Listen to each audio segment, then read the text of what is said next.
Have you ever looked around during the holidays and felt something heavy in your chest?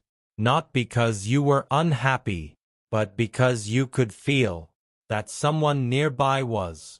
Have you ever smiled in public, laughed with people, celebrated with family, yet deep inside, you felt uncomfortable because you knew someone close to you was struggling, and you didn't know whether to step in or walk away, because helping feels risky sometimes, and ignoring it feels safer, but it stays with you.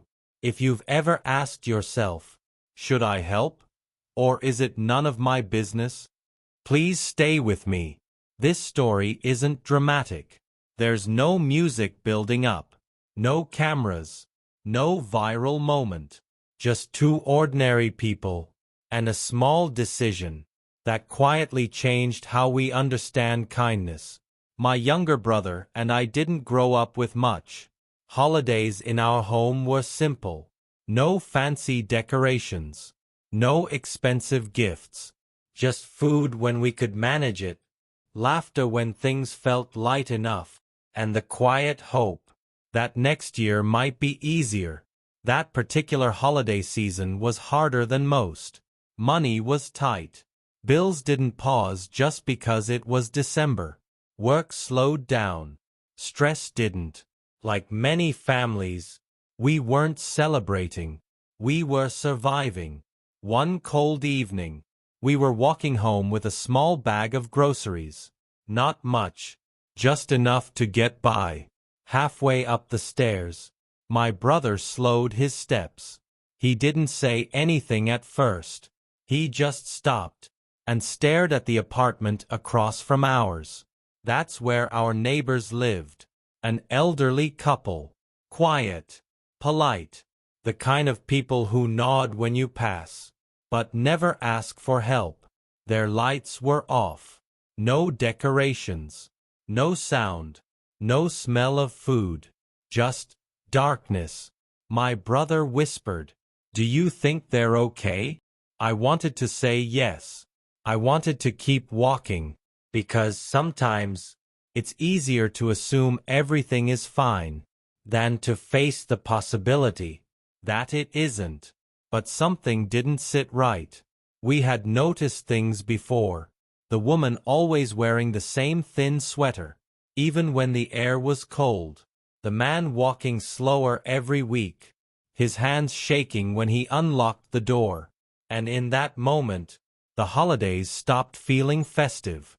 That night, we ate our simple dinner in silence.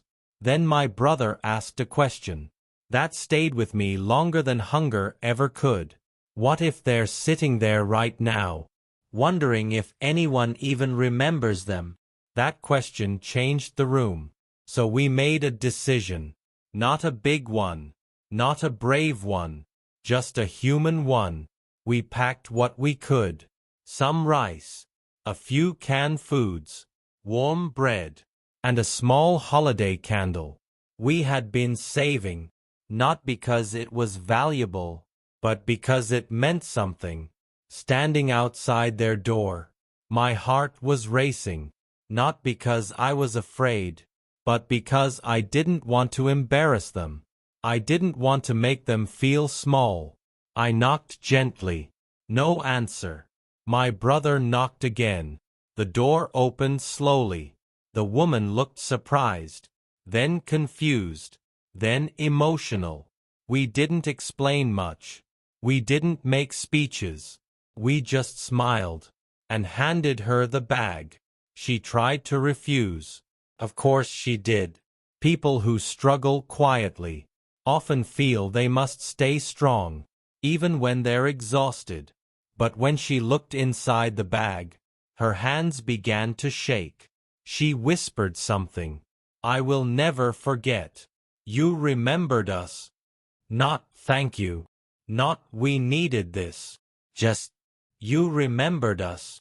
Inside their apartment, it was cold.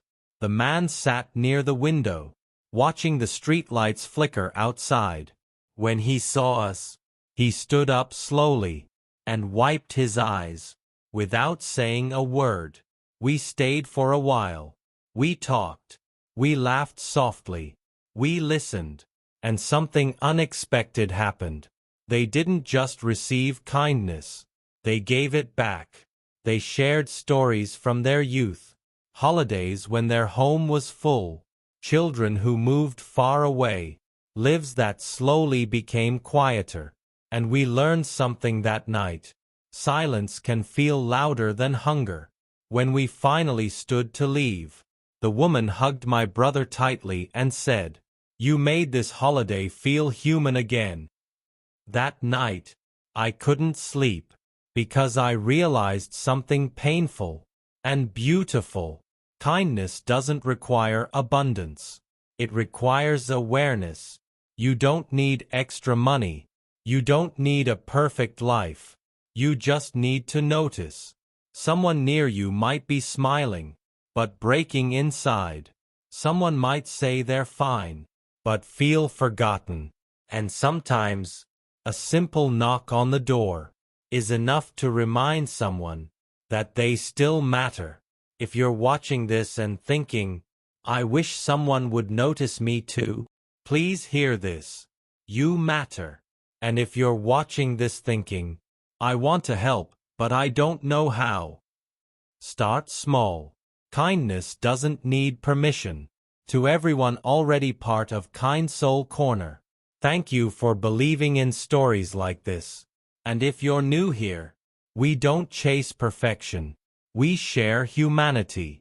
Please stay till the end of our stories. Like if this touched you. Subscribe if you believe kindness still belongs in this world. And before you go, let me ask you one last question. Is there someone near you, waiting to be remembered? Your answer might change a life.